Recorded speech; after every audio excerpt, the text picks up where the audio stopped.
Everyone thinks they know Ohio. Flat, boring, the state you drive through on the way to somewhere else. But here's what nobody tells you. Ohio has produced more U.S. presidents than any other state except Virginia. It sits at the geographic center of the most valuable consumer market on Earth, and it is quietly the most economically and demographically diverse state in the entire country. You thought you knew Ohio. You don't. Ohio is a trap state, the one America walks past without looking, and that's exactly what makes it the most fascinating state on the map. Because while everyone was ignoring it, Ohio was becoming the opposite of everything you'd expect. Today we're going to prove it. Let's start with a fact that stops most people cold. 7 U.S. presidents were born in Ohio. 7. No state outside of Virginia has produced more. We're talking Ulysses Grant, Rutherford Hayes, James Garfield, Benjamin Harrison, William McKinley, William Howard Taft, and Warren Harding. But here's the shocking part. That's not even the full picture.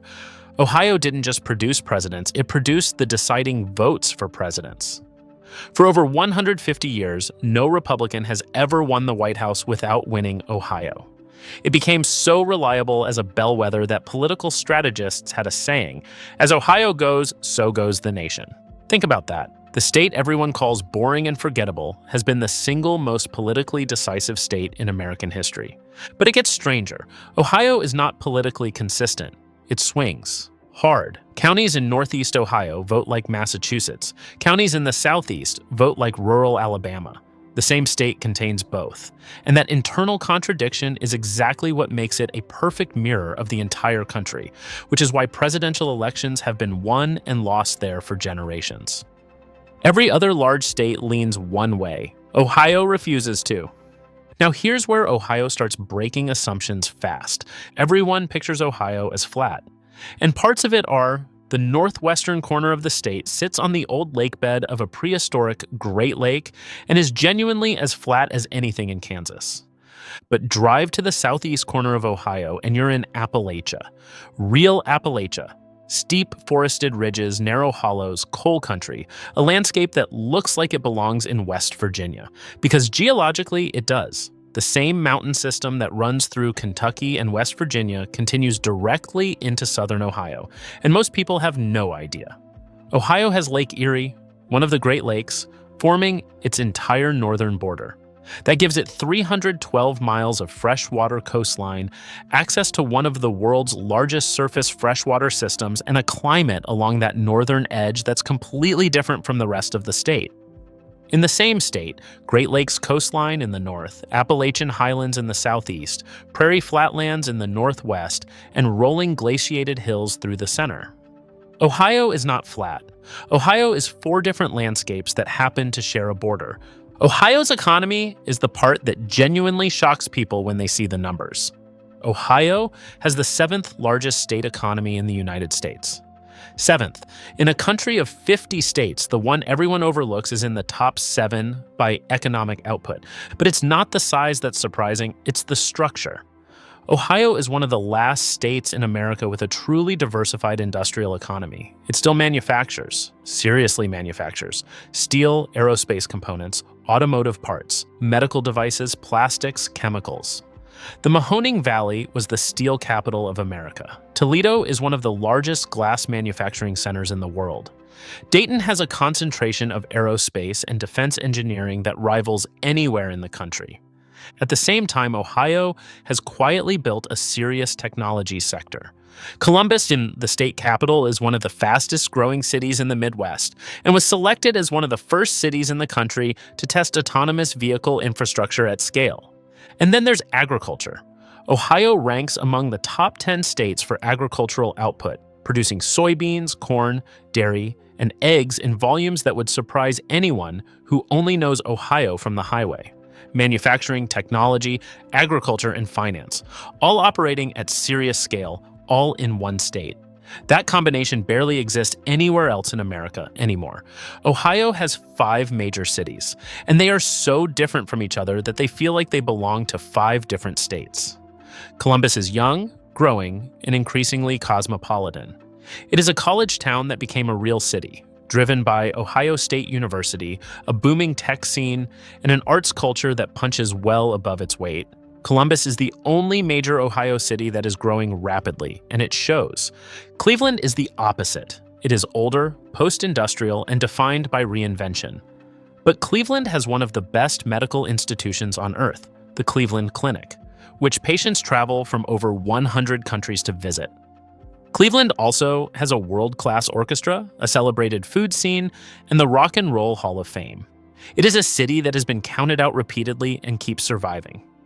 Cincinnati, in the Southwest, feels almost southern, closer to Louisville than to Cleveland, with architecture, food culture, and a civic identity that reflects its position on the Ohio River.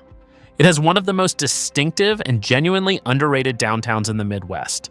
Toledo, Akron, Dayton, each with their own industrial histories and reinvention stories. 5 cities in one state. None of them feel like the others. None of them feel like what you'd expect from Ohio. This is the part where people start questioning everything they thought about Ohio. The first airplane didn't fly in North Carolina. It was built in Ohio. The Wright brothers were from Dayton, Ohio. They tested and developed powered flight in Ohio before taking it to Kitty Hawk for the actual flight. And Ohio knows it, which is why the state motto is Birthplace of Aviation. Neil Armstrong, the first human being to walk on the moon, was from Wapakoneta, Ohio. John Glenn, the first American to orbit the Earth, was from New Concord, Ohio.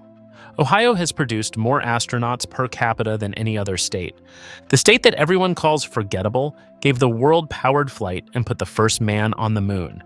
It also gave the world the tire industry. Harvey Firestone and Charles Goodyear both built their empires in Akron, Ohio, which became the rubber capital of the world and still has a concentration of polymer science and materials engineering that is unmatched globally.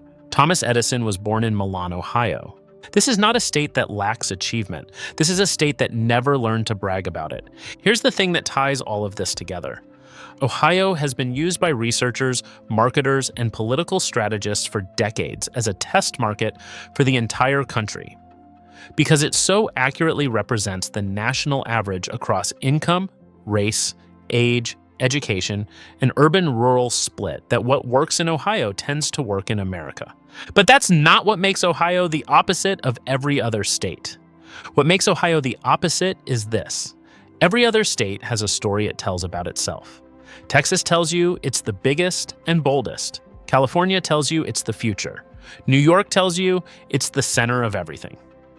Florida tells you it's where you go to reinvent yourself. Ohio has never told you anything. It just existed, quietly producing presidents, astronauts, inventors, and industrial output while the rest of the country looked elsewhere. The most average state statistically is actually the most extreme in what it has quietly contributed to American history. The flattest seeming state has 4 distinct landscapes. The most forgettable state has the most decisive political record. The most overlooked state has the 7th largest economy. Ohio isn't boring because nothing is happening there.